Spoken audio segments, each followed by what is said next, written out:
Son nom était John Marion et je me disais, John il devait avoir 75.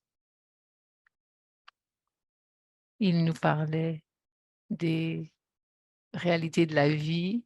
Il nous parlait de tout ce qui était important. Et je jouais au tennis avec John. Oui, je jouais au tennis avec lui.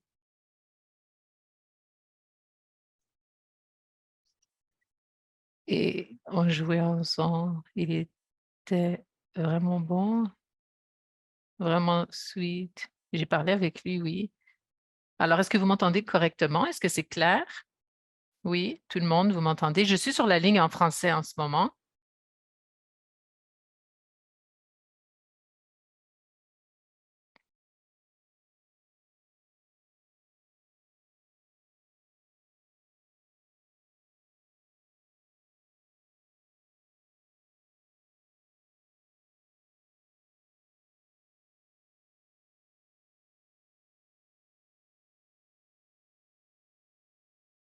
Alors, il y a un petit bavardage en coulisses. On parlait de la mortalité, des défis. C'était vraiment intéressant. J'ai continué à rester en contact avec John par la suite. Je ne vais pas embêter tout le monde avec ces histoires, mais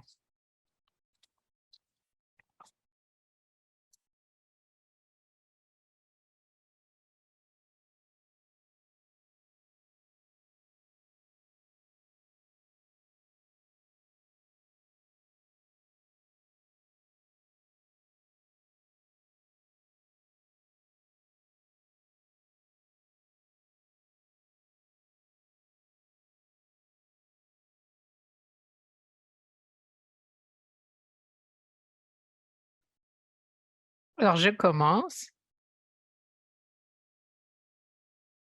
Je suis heureuse que vous soyez là, présent et que vous nous souteniez et que vous soyez impliqués dans la conversation. Je suis Carolyn Douet.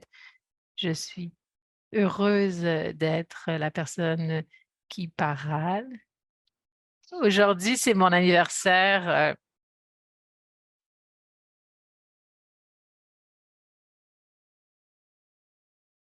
comme avocate. C'était une magnifique expérience. Et en parlant de belles expériences, ce matin, j'ai fait partie d'un magnifique moment.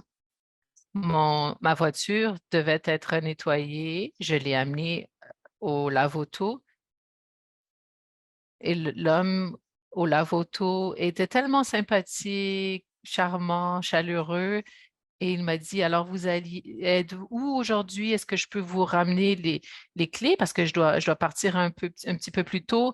Et il m'a dit, je veux juste vous dire que je vais envoyer à Michael qui est sur le spectrum.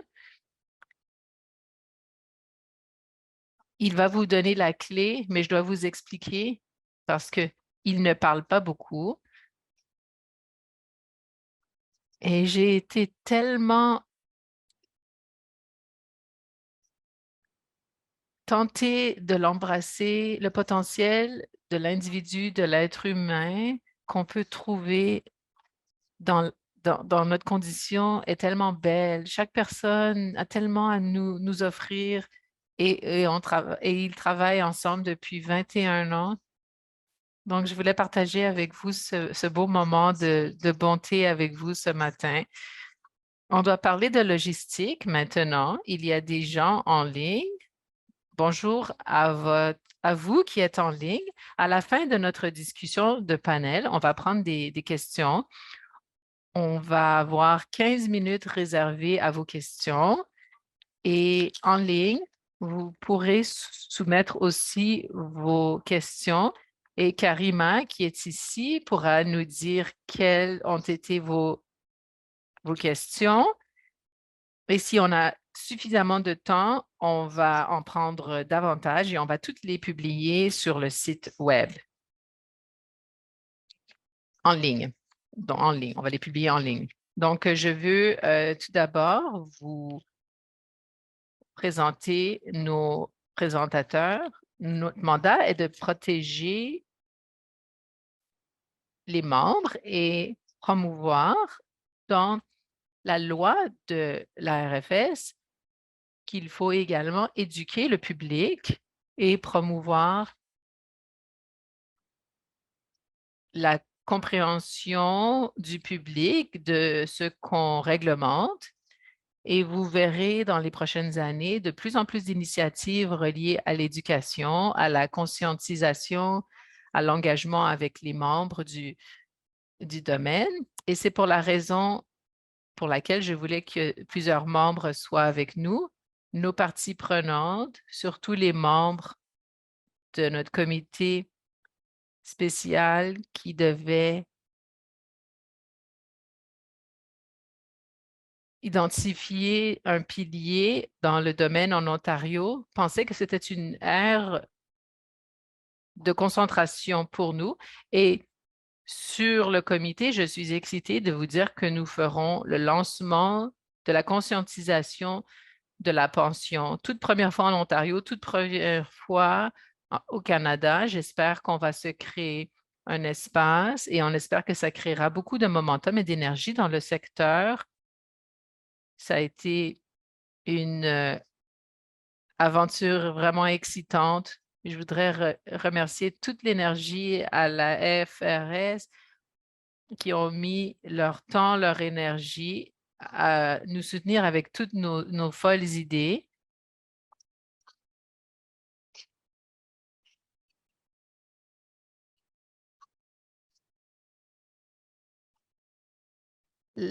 La pension,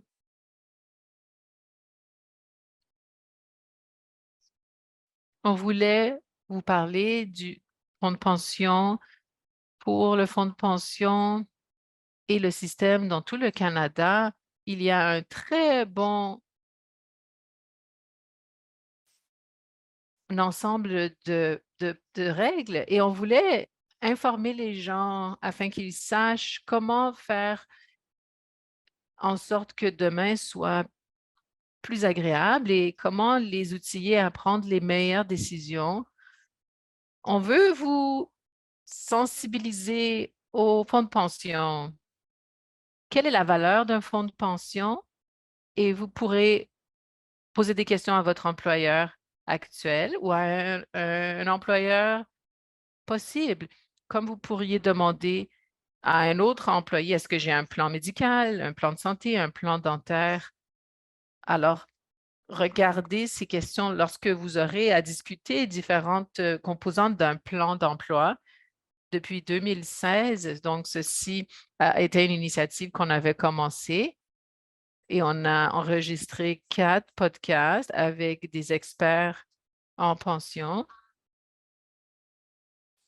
Je vous encourage à partager le mot, écouter le podcast. Ce sont des petits podcasts de 25 à 30 minutes chacun. On aura une page sur notre site. Il y a plein de différentes infos et c'est vraiment centré sur les membres. Il y a aussi une campagne de vidéo qui sera sur les médias sociaux, des TikTok. Et avec le TikTok, l'intention est d'atteindre les gens de moins de 35 ans. On veut que la jeunesse soit impliquée à ce qu'ils s'intéressent à ce qu'on dit. Ma plus âgée a 26 ans. Ça me vit. Oui, elle a 26 ans. J'en parle beaucoup avec elle. Elle est une entrepreneuse. Elle a sa propre entreprise. C'est intéressant parce que quand je parle de ceci avec elle dans le podcast, elle pose les bonnes questions. Il s'intéresse. Et c'est ce que j'espère pouvoir générer. C'est vraiment une belle discussion dans nos communautés et en Ontario, dans l'ensemble. On travaille aussi avec nos partenaires afin de passer le mot. On est connecté avec des organisations, l'Institut canadien des actuaires, et on veut que le message passe et on veut que nos publications soient rediffusées. On accueille l'opportunité de partager avec vous et je vais arrêter parce que je peux parler longtemps. Alors, je donne la parole maintenant à notre panel, Georges, Sousa et Kim. Et aujourd'hui, j'aimerais qu'ils partagent avec vous quelle est la valeur ajoutée de dépenser du temps à engager vos membres dans des fonds de pension. Alors, commençons chacun euh, par vous présenter quels sont les lieux de travail où vous œuvrez, quels sont les fonds de pension que vous offrez à vos employés et quelle est votre passion. Je suis George Shortleaf, je travaille à Canada Life, pas au fonds de pension, mais dans le domaine des services qu'on offre en général dans tout le pays. Il y a plus d'1 million de membres, plus de 10 000 employeurs en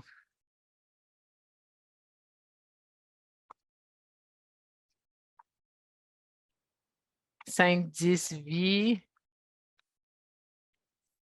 Si vous regardez de votre fenêtre, je suis certaine que vous verrez un de ces différents euh, logos de votre fenêtre. Les gens où je travaille savent que je suis un fervent promoteur de nos programmes et on livre des produits qui sont vraiment utiles pour les membres et ça vous fait sentir bien. Vous venez au travail et vous livrez et vous créez, vous construisez quelque chose de productif pour vos consommateurs par rapport à d'autres domaines où on ne vend pas nécessairement quelque chose qui a de la valeur aux gens. Donc, on est vraiment passionné parce qu'on sait que c'est utile ce qu'on offre aux autres. Magnifique. Et toi? Je suis la membre OP Trust qui a été lancée en 1995. On a plus de 95 000 membres et fiduciaires de pension. Et ça représente aussi OPSU, ça travaille pour le gouvernement de l'Ontario. On a des commissions. Et il y a quelques années, on a lancé intéressamment un autre plan qui s'appelait OP Trust Select pour le domaine caritatif et des organismes à but non lucratif, ce qui est très inhabituel parce que ces employés, généralement, n'ont pas accès à ce genre de programme. La plupart des bénéficiaires sont femmes et souvent les personnes de genre féminin ne sont pas aussi bien préparées que les hommes. Et ceci résonne avec nous à OP Trust. Et, et je pensais que ce serait intéressant de parler de ça aujourd'hui en Ontario, de cette nouveauté. Alors aujourd'hui, on aime parler de différentes expressions reliées au, de, de termes reliés aux pensions, mais ce n'est pas si complexe à comprendre. Au début, ça a l'air de l'être. Le langage peut sembler très technique, mais vous verrez à long terme que c'est comme des choses assez claires, assez simples à capter. Mais c'est magnifique. Merci, Kim. Je suis la présidente directeur générale de TBIS qui gère les plans dans la région du Grand Toronto pour les électriciens et ils ont une main-d'œuvre très, très mobile.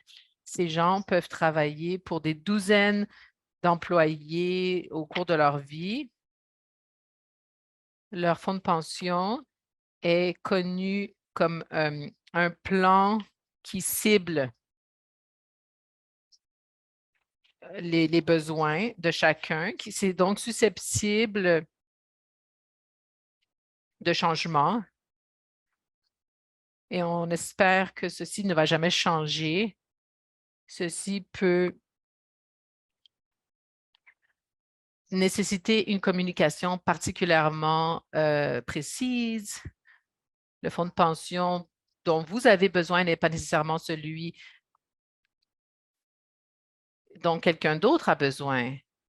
Le fonds de pension dans un milieu de travail où l'employeur n'est pas toujours la même personne n'est pas simple et les gens négocient des niveaux de contribution et les employeurs n'ont pas d'obligation envers le plan. Et c'est pour ça que ceci peut aider à ajuster les bénéfices vers le bas. Et ce qui me fascine, c'est le mieux que je le peux que notre personnel et nos parties prenantes nous font confiance et comprennent comment leur fonds de pension fonctionne. Absolument. Ce que j'entends de vous trois, c'est ce qu'on entend dans le domaine des pensions. Chaque plan est unique, chaque plan a ses caractéristiques et ceci amène une stratégie légèrement différente. Donc, Tourisme, vous êtes en Colombie-Britannique. De Souza, vous êtes dans un secteur plutôt public. Et Kim, vous êtes avec des niveaux multi-étages d'employeurs. Donc, tout ça, c'est clairement indiqué dans le contrat. Dites-moi un peu plus comment segmenter et individualiser les stratégies d'engagement pour votre plan en particulier. Quelles sont les caractéristiques uniques de votre plan et comment approchez-vous une stratégie d'engagement pour vos constituants? Georges, segmenter, c'est très important, évidemment, pour communiquer avec les membres. Un des avantages du TTC plan, c'est qu'il y a beaucoup de flexibilité afin de pouvoir ajuster le plan, mais pour faire cela, vous devez être engagé, vous devez pouvoir reconnaître les choses et nous sommes conscients que tous les membres de nos audiences, chaque fois qu'on aura un public, on devra cibler nos produits 70 à 75 ans. Ces gens-là sont plutôt intéressés à la retraite et aux différents modes de financer la retraite. Les gens qui sont beaucoup plus jeunes dans leur carrière sont plus intéressés par les questions euh, d'investissement échelonné, donc d'investissement cumulatif, peu importe où se trouve la personne, même si elle n'a pas commencé à contribuer à un plan, elle peut déjà être consciente que dans 10 ans, 15 ans, j'aurai besoin de X, Y. Sont-ils conscients de leurs besoins dans ce nombre d'années? Donc, on est toujours bien conscient que peut-être financièrement, les gens seront responsables pour leurs enfants. Un élément que j'aimerais ajouter à cette discussion, c'est que nos plans sont vraiment différents.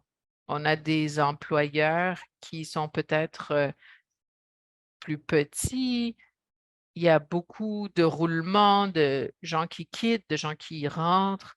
On a beaucoup de membres et on doit s'assurer que nos communications sont bien ajustées au message qu'on veut livrer à chaque différent genre de clientèle. Je sais qu'on n'a pas autant de temps, mais je vais m'arrêter ici. Dessous ça, tu voulais parler que vous aviez une concentration de femmes importante? Oui. Comment rendons-nous le langage simple, accessible, clair? On regarde les événements de vie, les stades de vie où sont les gens, une cartographie de la vie. Et c'est pas très alléchant, mais lorsque vous êtes au début d'une carrière, peut-être que c'est pas pertinent. Donc, on ne peut pas vraiment s'y identifier. mais on offre aussi à OP Trust. Et on se demande pourquoi est-ce que les gens ne sont pas intéressés à cet aspect. Et on se dit, mais c'est tellement intéressant pour nous. On comprend que les gens savent qu'ils ont une pension au travail et qu'ils doivent s'adresser à nous s'ils ont des questions. Si quoi que ce soit dans leur vie au travail survient, il faut qu'ils sachent qu'on est là pour répondre à leurs questions. C'est comprendre à qui vous parlez et quand les gens vont vous donner le temps. Vous avez une pension, c'est une bonne pension, gardez ça. Magnifique. Moi, j'aimerais retourner un petit peu en arrière. Ça fait environ 4 ans depuis que je suis au travail et il n'y avait pas de personne responsable des communications quand je suis arrivée. J'ai été à certaines rencontres des membres et lors des questionnements préalables, on s'est rendu compte que avant la retraite, les questions de certaines personnes euh, sont là et je réalisais que les gens n'ont pas toujours toutes les réponses. Ça vient du fait que le plan est déjà installé.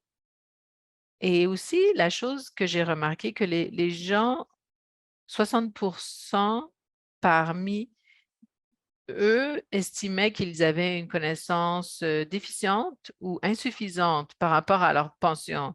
Et on était vraiment très surpris quand on a vu ça. Moi et le conseil, on a commencé à se concentrer sur non seulement les plans à chaque 4 mois, mais aussi ni moi ni mon gérant de gestion des programmes de pension ne savaient le faire. On essaye en ce moment de tirer profit le plus possible l'information dans des formats que nos membres apprécient et ils nous ont déjà dit comment ils apprécieraient recevoir l'information et à quel endroit ils se trouveraient. Et on essaie le plus possible de répondre à leurs désirs, donc pendant leur vie, pour les événements de la vie qui ont lieu pour pouvoir répondre à leurs attentes. Magnifique. J'aimerais donner la parole à De Souza une autre fois. Chez OP Trust, tu mentionnais avoir un ambassadeur des fonds de pension? Oui, on a un plan qui s'appelle Des gens pour les plans. C'est une marque différente des différents plans et des différentes listes de bénéfices. C'est pour éduquer pour les Ontariens, pas juste pour nos membres, mais pour tous les Ontariens. Et l'idée derrière, c'est vraiment l'éducation. C'est important, une pension. Ça contribue à l'éducation, à la communauté, à l'économie. C'est pas juste les membres. Ça promouvoit le fonds et le travail qui est derrière ce fonds dans l'Ontario. Donc, des fonds des ambassadeurs. Vous pouvez vous inscrire. Il y a des gens qui sont très formés pour toutes ces questions qui seront là pour vous répondre, comprendre c'est quoi la retraite, quelles sont les choses à considérer lorsque vous prenez la retraite, l'importance d'épargner tôt dans la vie et épargner tôt, commencer à partager ce message. C'est magnifique tout ça. Georges, d'une perspective d'essai que les gens veulent vraiment, bon, tout d'abord, vous devez vous inscrire, vous devez contribuer. Et pourriez-vous nous dire quels sont les défis que vous avez remarqués ou peut-être des tactiques que les employeurs utilisent qui, selon vous, sont hyper utiles? C'est une excellente question. L'engagement, c'est primordial, mais j'aimerais aussi mentionner et c'est peut-être la réponse à votre question, c'est important de reconnaître que peu importe à quel point vous essayez, tout le monde ne va pas contribuer à votre plan. Le plan est important de par sa nature. Un plan par défaut, c'est une solution qui n'est pas nécessairement individualisée. Ça ne fonctionne pas pour tout le monde, mais c'est quand même important d'avoir des bons paramètres par défaut. On aimerait dans les règles que ce soit nécessaire ou possible, que ce soit possible d'avoir une inscription pour les questions automobiles et qu'il n'y a pas toujours des règles que tout le monde comprend au niveau de l'assurance automobile. Même les fonds par défaut ont, ont un bon plan par défaut. Je suis satisfait vraiment que les plans par défaut sont utilisés le plus souvent. Le plus souvent. Je crois pas que c'est bien défini.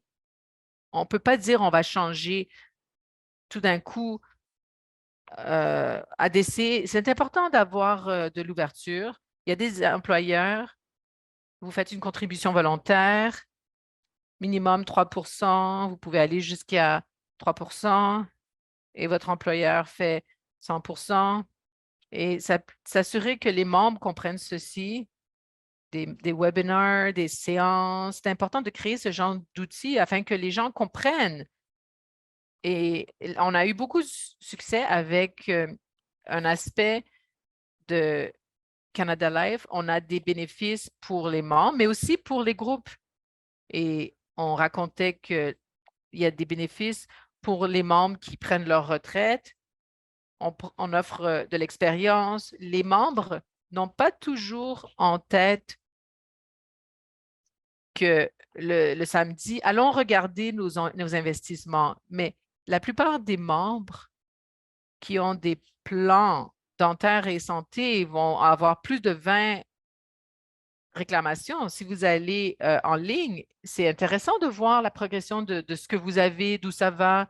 Et ça aide énormément, voir les chiffres et de voir comment les choses du côté de la retraite peut être affectées positivement par notre travail.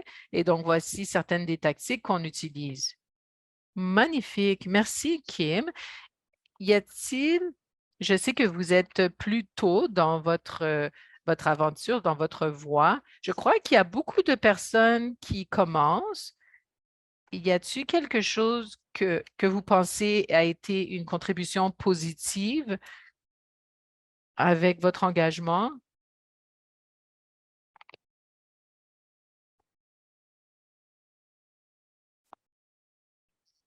Je crois que c'est important de voir où nos membres clés, qu'est-ce qu'ils font et qu'est-ce qu'ils peuvent fournir, qu'est-ce qu'ils peuvent offrir. Les médias sociaux peuvent aider tout ça. Donc, ça peut être très utile. Les membres vont se diriger vers ces différentes plateformes de plus en plus et ça peut être utile de leur offrir ces outils pour leur rappeler que vous avez un fonds de pension. Il existe, il est là pour vous. Je crois que demander les bonnes questions quand vous aurez l'opportunité au téléphone, poser les bonnes questions, demander à savoir qu'est-ce qui intéresse votre clientèle, donnez-leur des informations qui les aideront. Vous et Georges, dites chacun quelles sont les forces de l'analyse des données. Je me posais la question de savoir est-ce que je pourrais tourner l'attention vers les membres dans l'audience? Ont-ils des S'il y a des questions questions de auxquelles on pourrait l'auditoire, répondre? Oui. La question est un petit peu difficile à comprendre. La-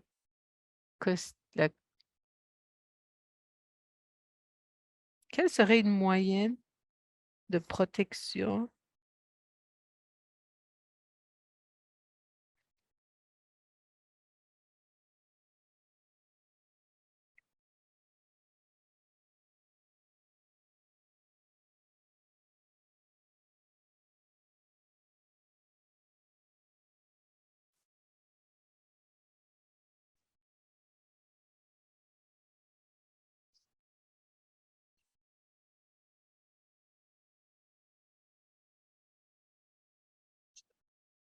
Je vais répondre à votre question. Je n'ai pas nécessairement les réponses. Si j'ai les réponses, si les gens écoutent en ligne et que c'était pas clair, la question était quelles sont en moyenne les, les données des fonds de pension?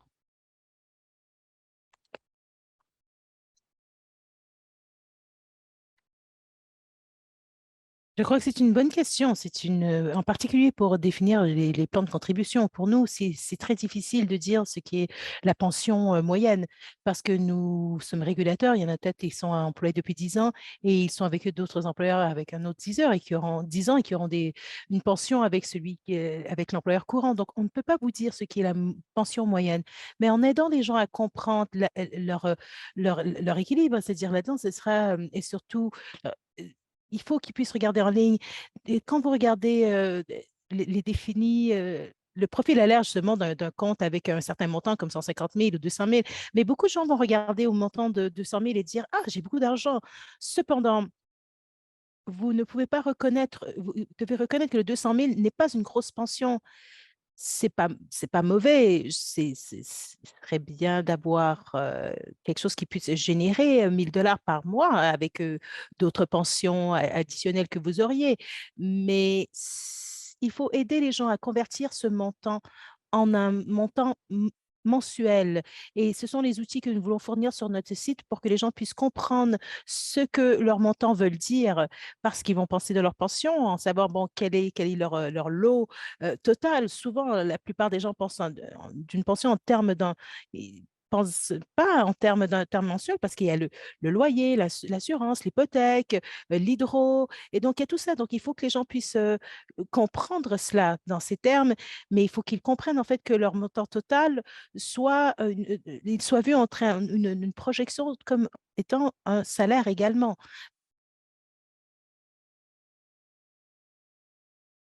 Je suis un je suis un planificateur financier.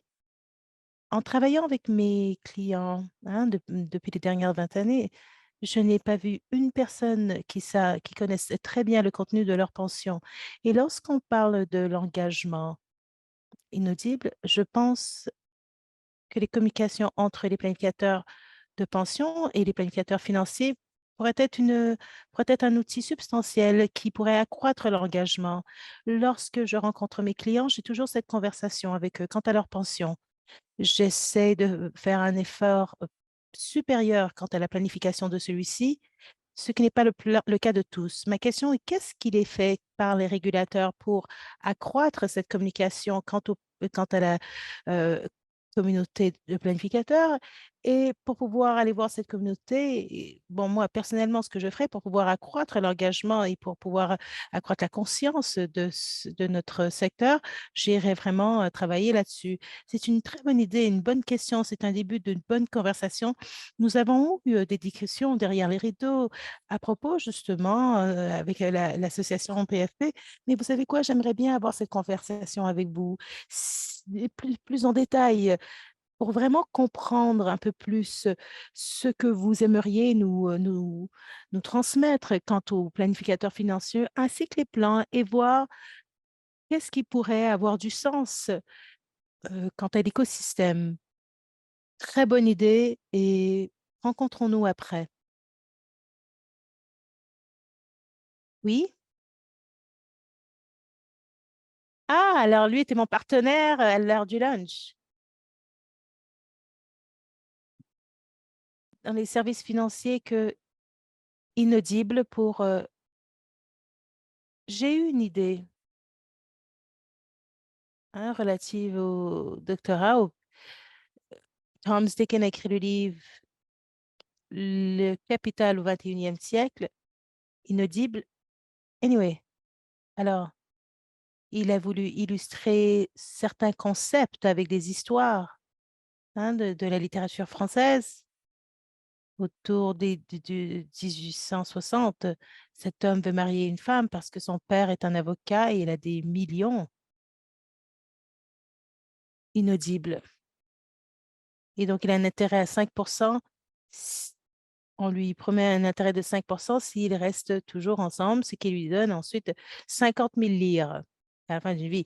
Et donc, cette histoire est relatée avec, par exemple, des clients. Et je leur dis, si vous avez 1 million de dollars, mais ce qu'on veut dire, il est très important de comprendre qu'1 million de dollars, votre équipe regarde les investissements, hein, on va reculer à 150 ans. Le changement était de 5%. Vous avez un plan d'avoir 1 million de dollars, puis par coïncidence, inaudible, 2-3%. Les gens comprennent. Ils ont 20 ans. On sait tous qu'avec l'inflation, en 20 ans, vous aurez besoin de 2 millions de dollars. Vous avez votre somme, vous devez planifier. Non, je crois que vous avez vraiment, vous êtes en train de simplifier la chose pour nous. Vous le vulgarisez bien. Je suis en train de faire les liens dans mon cerveau pour voir en fait ce que vous disiez est un petit peu la même chose. J'ai un podcast avec René Baudry. David et Karima l'ont écouté et le podcast avec René était vraiment bien parce qu'il vulgarise les choses un peu comme vous. Je vous encourage à l'écouter. Je crois que c'est ça le défi.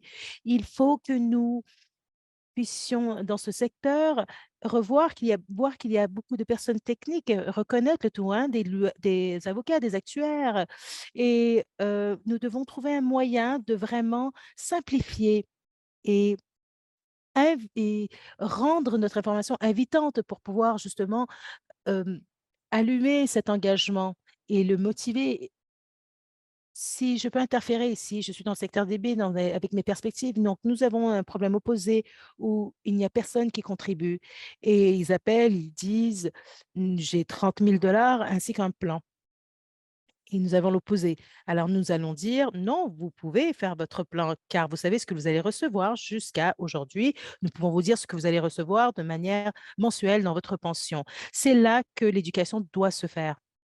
Et pour répondre au monsieur qui parlait en fait de la planification financière, nous devons, nous devons en fait donner vraiment un énoncé ou plutôt une explication de ce que nous allons faire à nos clients. Alors, vous devez vraiment, nos bénéficiaires, vous devez aussi expliquer quels sont les bénéfices pour pouvoir avoir des plans efficaces qui répondent aux besoins. Donc, vous devez vraiment montrer, avant même la conversation, vous devez dire, bon, montrez-nous votre énoncé, votre mission. Sont les barrières justement pour simplifier le langage, le vocabulaire utilisé, hein. Il est très technique. On sait que ce vocabulaire technique peut-être peut nous causer problème, peut mettre des brèches. Est-ce que c'est un souci? Et quel est justement, et comment vous vous adressez ce problème? J'ai quelques réflexions là-dessus, mais je vais demander à mes panélistes de répondre. Qu'en pensez-vous? Je crois absolument, je crois que c'est peut-être un souci. Nous regardons évidemment nos dossiers et nous les examinons de manière légale. Ensuite, nous les testons à des gens qui ne savent absolument rien des pensions pour voir justement qu'est-ce qu'ils en comprennent afin d'en retirer leur feedback pour ajuster. Des fois, il y a des changements à faire, des fois, il n'y a pas de changement. Des fois, ça dit, ça dit il faut au lieu de il faudrait. Et je crois que il faut changer les choses, voilà. Donc, il y a une différence.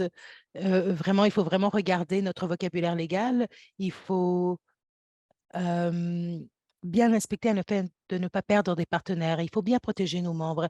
Mais si le vocabulaire est trop difficile et qu'il n'est pas assez vulgarisé, ils ne comprendront pas qu'ils seront protégés.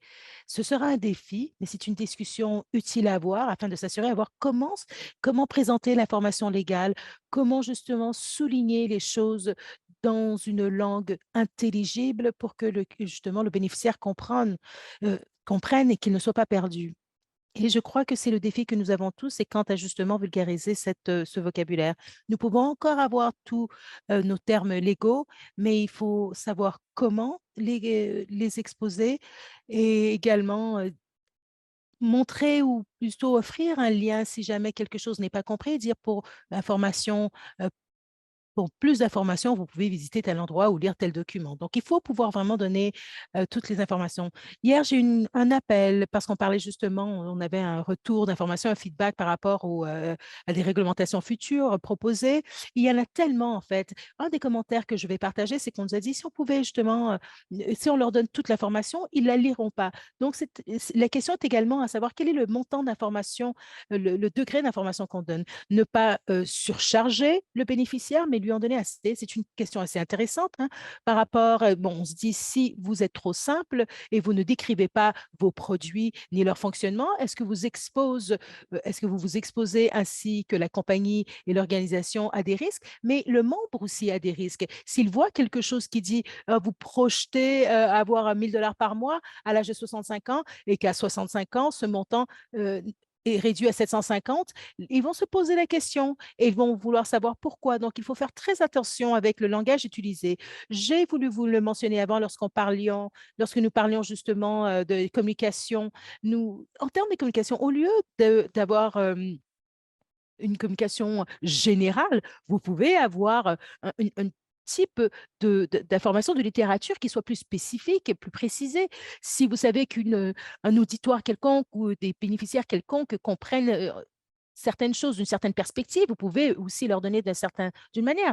Si vous savez que vous donnez un document de 6 pages et que ce groupe dit on va lire plus tard, vous savez que ce groupe ne le lira pas. Donc, vous devez changer votre méthode de communiquer.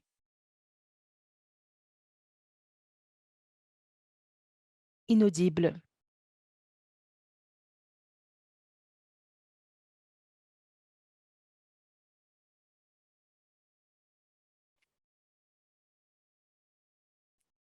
Quelles sont Une des choses était un des problèmes que nous avions, c'est que nous avons essayé de simplifier les choses dans un langage accessible, mais plusieurs de nos employés ne parlaient pas l'anglais. L'anglais n'était pas leur première langue. Alors, une portion de la population était allophone. Donc, c'était un défi de communiquer avec eux, hein, de pouvoir transmettre les programmes, de leur faire comprendre le contenu des programmes. Il y en a qui avaient du manque de confiance envers leur employeur et aussi le programme lui-même. Et donc, des fois, ces documents étaient lus par leurs enfants de 12 ans qui devaient leur transmettre le contenu. Alors, c'était un immense défi. Et est-ce que cela a changé? J'ai quitté l'industrie il y a 10 ans de votre côté. Est-ce que c'est encore un défi pour vous? Hein, on parle de diversité. Oui. Alors, c'est un immense défi encore aujourd'hui. Nous avons des membres très divers qui parlent plusieurs langues. Nos employés également parlent plusieurs langues, ce qui fait que nous avons un petit effectif de travail, mais qui parle plusieurs langues. Et dans 15 employés, nous avons 10 langues, ce qui est assez impressionnant. Alors, une des choses, nous ne l'avons pas fait, nous n'en avons pas parlé de manière légale, mais ils disent: «Ah oui, je veux vous en parler, je veux vous en parler». Mais on est en train de se parler justement nous voulons traduire des documents, des simples documents dans les langues prédominantes qui sont parlées dans nos, populations et dans nos employés, justement pour que ce soit mieux compris.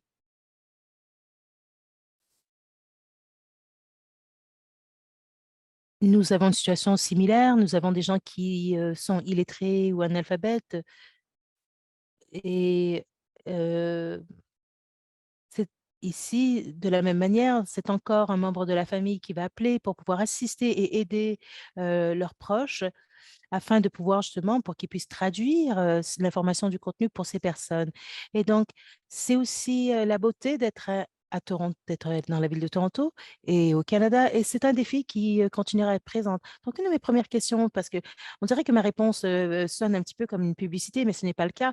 Au Canada, nous avons des clients partout dans le pays qui sont de toutes sortes de milieux et c'est très difficile. Il est difficile souvent de pouvoir garder un petit peu, justement, même le contrôle sur le français et l'anglais. Tout doit être traduit, tout doit être bilingue et ça pose un défi. Mais également, ça nous donne aussi une chance de voir qu'il y a plusieurs manières d'engager le client, que ce soit de manière numérique, que ce soit face à face. Nous avons l'habilité d'avoir des membres qui puissent appeler et communiquer par le téléphone. Donc, il y a différents rôles qui sont tenus. Donc, tous les membres ont l'habilité d'appeler les autres, d'appeler les clients ou les bénéficiaires pour qu'ils puissent avoir une aide particulière. Maintenant, nous avons 32 langues en conséquence de services. Et je ne sais pas, bon, c'est au téléphone seulement, mais je suis sûre quand même que tout le monde a compris un petit peu, mais nous avons embauché notre première personne qui puisse communiquer en langage des signes. Et ça aide beaucoup. Et pour nous, c'est quelque chose qui ne sera pas nécessairement facile à maintenir, mais ça ne répond pas à toutes les questions, bien entendu, parce que nous n'envoyons pas en fait des états, des notices ou des états en 32 langues. Mais au moins, c'est un début. J'aime la question. De notre point de vue, alors, la journée de conscience des pensions est une des premières fois où nous investissons dans des publicités multiculturelles. Nous ne savons pas trop exactement dans le nombre de langues dans lesquelles ces publicités sont faites, mais elles sont faites dans plusieurs langues. Et ça vous parle un petit peu des priorités de l'ESG. Et alors, nous sommes en train de rafraîchir nos stratégies pour nos comités et notre comité est en train de nous donner des idées parce que c'est une composante très importante pour nous qui nous permet d'aller de l'avant de manière efficace. Y a-t-il d'autres questions finales? Une autre? Une autre virtuellement? Allez-y. Les commanditaires sont multiples à travers les provinces. Il y a eu des discussions par rapport à cette journée de célébration. Et bah ça, ce sera peut-être la deuxième année, la troisième année. Je sais que la chose la plus difficile de cette journée de commémoration, c'est qu'il faut la garder simple, qu'elle ait encore de l'impact, mais qu'elle soit simple pour qu'on puisse justement retirer quelque chose de cela. Nous avons des partenaires avec nous et d'autres associations également. Et je peux vous dire que, selon moi, ils veulent vraiment nationaliser cette journée l'année prochaine. Mais pour le moment, je veux qu'il y ait une phase d'apprentissage, d'acclimatage en Ontario. Donc, merci beaucoup de votre feedback, de votre retour. Merci, car la campagne s'articulait autour de la mission qui se voulait de comprendre ce qu'on pouvait faire de mieux et s'améliorer afin de se renforcer. Sur ce, je vais remercier Georges et Kim et Cisa pour votre participation avec nous. Je vous suis reconnaissante. Merci à vous tous de vous être rejoindre à nous, d'avoir échangé avec nous, d'être à cette session. J'espère que ça a été percutant pour vous et merci à vous de vous être rejoints. Et là-dessus, je vais vous souhaiter une belle journée.